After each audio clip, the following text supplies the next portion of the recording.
3ข้อ6จานมน ABC 3 แผ่นซึ่งได้มีรัศมีแม่น30 ซน 20 ซน 10 ซน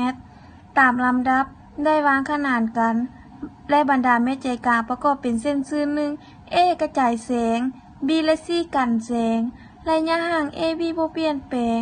และเท่า 1.2 เมตรจงคิดระยะ BC ใน2 กรณีก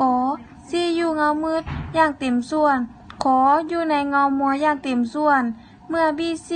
เท่า 0.6 เมตร C อยู่บนแจ้งหรือบนมืดคือแนวใดเพื่อให้มาจานบนมา3แผ่นจานบน A จานบน B จานบน C จานบน A มีรัศมีแม่น30 ซน จานบน B มีรัศมีแม่น20 ซน จานบน C มีรัศมีแม่น10 ซน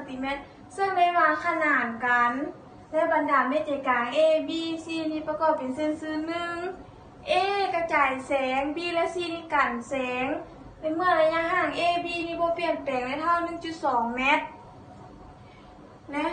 ถ้าจะมาเบิ่งรูปนี้เนาะคือ A A ขีด O B B ขีด O C C ขีด O นี่นะคือมี3รูป3เจและถ้าจะแยกคู่ข้างเทิงนี้ลงมาแต้มนี้เพื่อสะดวกในการคิดไล่คือ A A ขีด O B B ขีด O เขาจะมาซ่อหา B O จะเท่ากับเท่าไหร่ตามหลักเกณฑ์แต่แรกก็คืออัตราส่วนรูปใหญ่หารให้อัตราส่วนรูปน้อยจะได้ A A ขีด O หารให้ A O จะเท่ากับ A B B ขีดหารให้ B O เมื่อ A O เท่า A B บวก B O A O จะเท่ากับ120บวกให้ B O 30หารให้120บวกให้ B O จะเท่ากับ20หารให้ B O 30 B O จะเท่ากับ2,400บวกให้20 B O 10 B O จะเท่ากับ2,400 B O จะเท่ากับ2,400หารให้10จะเท่ากับ240 B O จะเท่ากับ240 ซน C O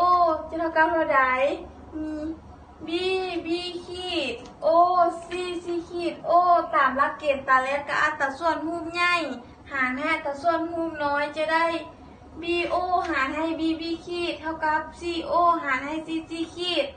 C O จะเท่ากับ C C ขีดคูณ B O หารให้20จะเท่ากับ